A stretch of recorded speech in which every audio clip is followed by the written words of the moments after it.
Hello friends, this is me, Jui, and today I'm finally trying this BookTok thing.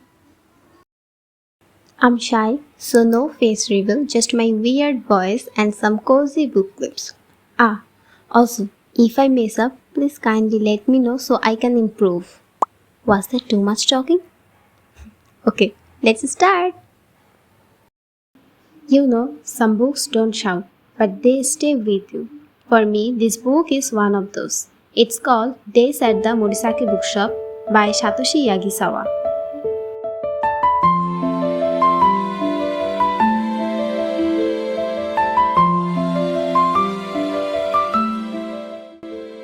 If you are hurt, then you definitely need to read this book because this book heals your heart. It shows how the main character heals herself through books, a simple life, and little moments. And this book is really special to me because it's not just my first read, it's also the book that inspired me to finally make my first book talk video. In this video, I'll share some of the characters who stayed in my heart. I want to tell you how I felt about them, some places that I admire, and of course, why I think you should read this book.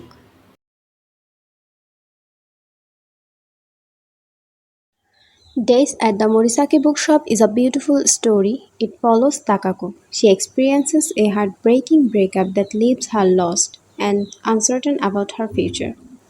Seeking refuge from her pain, she stumbles upon a small, charming bookstore in the Jimbocho district of Tokyo.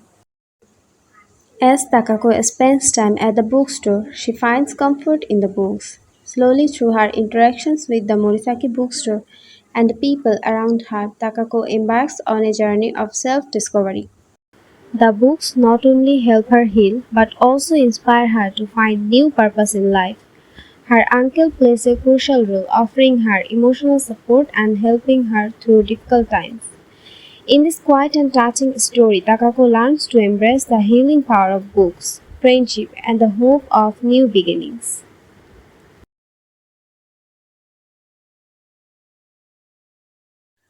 The main character of this novel is Takako. She is a kind hearted person, but for a long time she struggled to express her feelings.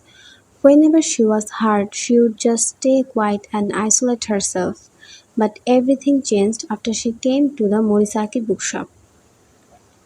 With her uncle's support, she slowly discovered her true self. She found the courage to stand up for herself and finally gave Hideki the response he truly deserved. Meeting Akira Wada also changed her. Through him, she slowly began to believe in love again. The second person I want to talk about is Akira Wada, a kind and thoughtful person with a deep love for books. He is intelligent, well-read, and enjoys meaningful conversations about literature. His calm and gentle nature makes him a comfort presence, and I really liked his character. Through his kindness and understanding, he helps Takako see love in a new light. Next one is the most memorable character in this novel is Satoru Morisaki. He is not only Takako's uncle but also Momoko's husband. He is a kind and supportive person who owns the Morisaki bookshop. A true lover of books, a traveler, and a deeply spiritual soul. He sees the world with a meaningful perspective. Despite his painful past, he chooses to embrace life on his own terms and encourages Takako to do the same. His spiritual and open-minded nature makes him one of my favorite characters. Two of his words left a deep impression on me. The first one is, "Your life is yours. It doesn't belong to anyone else. I wanted to know what it would mean to live life on my own terms." The second one is, "No matter where you go or how many books you read, you still know nothing. You haven't seen anything, and that's life." I love how practical, honest, and meaningful his character feels in real life. And honestly, the second quote is my favorite because it's so true. In this world, every single day teaches us something new. There is really no end to learning, not until our very last breath. The next character is my most favorite character, Momoko Morisaki. Actually, she is Satoru's wife. She is a free-spirited and adventurous person. Though she was once separated from Satoru, her return brings a sense of healing and peace. In this novel, Satoru and Momoko's relationship reflects the theme of love, forgiveness, and second chances. At first, I didn't like Momoko. I misunderstood her and thought she wasn't a good person. But as the story went on, I realized I was wrong. She is actually a kind person just like Satoru. Momoko loves hiking and enjoys exploring nature. She is also a great cook and honestly, her dishes sound so delicious that I would love to try them one day. Some of the foods she makes include shima dishes, fermented soybeans, pickled scallions, kimchi, and the most delicious grilled ayu sweet fish with miso. Now let's talk about two beautiful persons in this story, Tomo and Takano. Tomo is a friendly and cheerful university student who works part-time at the Saveur Coffee Shop. On the other hand, Takano is a quiet and thoughtful person. He works as a cook at the same cafe. Both of them share a deep love for books and often visit the Morisaki Bookshop. Though Takano likes Tomo, his shy nature keeps him from expressing his feelings, so they remain good friends.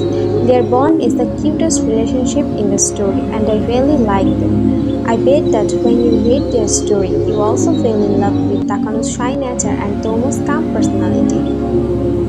Now, I want to talk about the last two characters, Murano and Hideki. They don't appear much in the story, but their presence leaves a strong impact. One represents honesty and kindness, and the other one brings pain and betrayal. Actually, Murano is Hideki's ex-fiancé, who plays a significant role in Takako's emotional journey. At first, I thought Murano was an arrogant person, but I was completely wrong. She turned out to be someone with integrity and a strong sense of right and wrong. Even though she was the reason Takako and Hideki broke up, she never knowingly hurt anyone. She didn't realize Hideki was a double-timer until later. And when she found out the truth, she chose to leave him, and that decision made me respect her character. This is Hideki, the bad guy of this novel. He is Takako's ex-boyfriend. In the beginning, he seems like a loving and caring partner, but in reality, he was selfish, dishonest, and unfaithful. He betrayed Takako's trust and leading her to a painful breakup. Even after everything, he acted as if he had done nothing wrong. Among all the characters, he is the worst. He shows how some people lie and deceive others for their own benefit.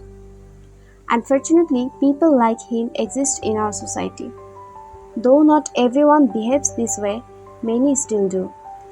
His action deeply affected Takako, but in the end, they also helped her realize her true self. These were all the characters I wanted to mention. Now I would like to talk about Saveur, the cozy old coffee shop that became an important part of Takako's journey. I'll also take you through Jimbocho Booktown, some streets like Sakura Street and Yasukuni Street, and a few special places from the story, like Mount Nokogiri, where Momoko and Takako went on a trip. The pictures you will see are a mix of real and AI-generated images, but through them I want to share how I imagine these places in my own way. I'm not just showing locations, I'm bringing the novel to life through my thoughts and feelings. Let's take a quiet walk through these places before we move on. This is a coffee shop named Saveur. It's a 50 years old wooden cafe that carries a peaceful feeling with the smell of fresh coffee and a cozy atmosphere. It feels like a perfect escape for book lovers. The big windows let in gentle light, making it a great place to relax, read, or have quiet conversations. For Takako, Tomo, and Takano, this cafe is more than just a place to work or hang out. It's where their friendship grows and where they share stories over cups of coffee. It's also where Takako and Akira slowly begin to connect. I really wish I could visit a place like this, a cafe filled with books, warm lights, and peaceful moments. It feels like the kind of place where your heart can rest. The next place is Sakura Street and Yasukuni Street. Sakura Street and Yasukuni Street are two beautiful places that quietly shape the atmosphere of days at the Morisaki Bookshop. Sakura Street is a calm and full of natural beauty, especially in spring when the cherry blossoms bloom. The falling petals remind us that life is both beautiful and temporary. In this story, this street reflects change, growth, and quiet moments of healing. It feels like a gentle reminder that even when things change, there is beauty in letting go and beginning again. On the other hand, Yasukuni Street is a peaceful, historic street in Tokyo, known for its bookstore and its closeness to the Yasukuni Shrine. It blends tradition and modern life, offering a quiet space for reflection. In the novel, it becomes a place where the past and present meet, just like the characters who are searching for meaning through memories, books, and personal discovery. And this is Mount Nokogiri, where Momoko and Takako go for a trip. It's a quiet and peaceful place with fresh air, mountain paths, and a small train that takes them up the hill. They visit the great Buddha and spend time in nature. This trip helps them grow closer. In the calm and natural surroundings, they talk, understand each other better, and begin to heal. For me, this mountain felt very special. Its peaceful beauty really touched my heart. I hope one day I can visit it too and feel the same calm just like Takako did.